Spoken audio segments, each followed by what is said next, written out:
Well, hello from Saturday. Sorry, tired. Saturday, June 22nd, here in southern Ontario, Canada. So, as on Monday, July 1st, we're going to be protesting here in Canada. The Take Back Canada protests begin, where we're protesting, well, our government's open door migration policies. But before I get into these numbers, because I thought I'd look at immigration numbers, it seemed appropriate. We have an anniversary today. It was 1 year ago today that Bill C-18 passed Parliament. And it was a year before that, within a week or two, that Bill C-11 had passed. Hey, have you seen what's going down in Australia with the eggs and the bees and the food rationing? You haven't seen any of that? Oh, that'd be Bill C-18 and 11 at work, wouldn't it? Anyways, trying to get some numbers out of the government. It's crazy. Let's see what we can do. The Canadian government has not released the total numbers of immigration for 2023. However, there are some numbers available. Stats Can, Immigration Canada, you gotta go sifting and snorting through it all. This one doesn't seem to be contested. In 2023, the number of permanent residents added to the Canadian population was 437,539 permanent residents added. 2 out of 3 government websites agree with that. And in fact, the government's quite proud of it, it would seem. A third government website claims that only 82% of this increase of 537,539 is due to immigration. The rest are, normal birth rates here in Canada. I didn't bother trying to go into cross-correlate the number of emigration we've had. Immigrants leaving the country. I'm not even going to try to go there. So, let's look at what we might know. Can't say do know because I'm working with government statistics here.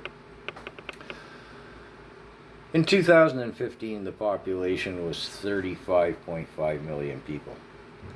In 2023, we know it hit and broached 40 million. Rough math. Yeah, okay. Working with their math, if we divide that by 8 years, comes to about 625,000 extra people in Canada per year. Now we go back to Stats Canada, which shows in 2015 we had 272,000 permanent residents. I'm just talking about PRs here. And again, the government seems 2 out of 3 sites agree that that number increased in 2023 to again 437,539. Those two figures don't add up should you care to add them up, because if I add up the years, it's roughly 3 million, and yet the government tells us it's about 5 million. Yeah, make of it what you will. Now, let's go to some current, again, government statistics. There doesn't seem to be much debate that permanent residents added in 2023 were again 437,539 permanent residents. Student visas, little over 1,040,985.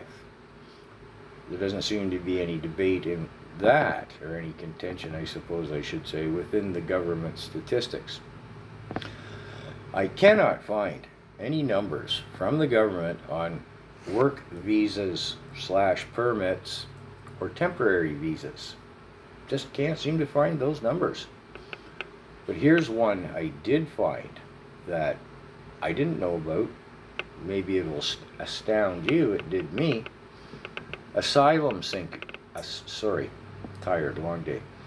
Asylum seekers. 961,975 approved under the Canadian Ukraine Authorization Emergency Travel. So if we take the 437,000 odd permanent residents, the student visas, just over 1 million, and the asylum seekers approved under the Canadian Ukraine Authorization Emergency Travel, comes to around 2.4 million. For 2024 we're talking here, right? So I know I've got the 437 as 2023. We've got just as many, 485 I think they project for 2024. So this math is rough, but close. Undocumented, missing, lost, unaccounted for. The government admitted there's 1 million or more, they have no idea. So we're at 2.4 million for 2024, with 1 million, which goes back a few years now, that nobody has any idea. Are they still here? Did they leave? Did Elon Musk send them to Mars? Like, nobody knows. On top of that, we have digital nomads. This is a kind of new thing. Digital nomads who work for an employer outside of Canada do not need a work visa to live and work in Canada up to 6 months at a time. I didn't go pursuing down that rabbit hole. What does that mean? They leave for a day, come back and stay for another 6 months? Who knows? Who knows? I didn't go looking. Further, digital nomads can apply for a work permit if they find a Canadian employer. Further, from the government website, Canada is considering implementing policies to attract more digital nomads to the country. Okay? And then we have, is it Mark Miller? Yeah, I think that's him. Carrot Top, is he our Minister of Mass Immigration? Whatever he is. They've just opened up caregivers can come in. I haven't had time to look into that one. Granny has an ingrown toenail, so someone can come here to look after her, and if I got the wording correct in that, they're headed for immediate PR status. Gotta look into that one. And then we have the open work permit, employer specific work permit, and the International Experience Canada program. Yeah. July 1st, Take Back Canada protests begin. Sorry, I'm tired and I'm grumpy. But, yeah. Anyways.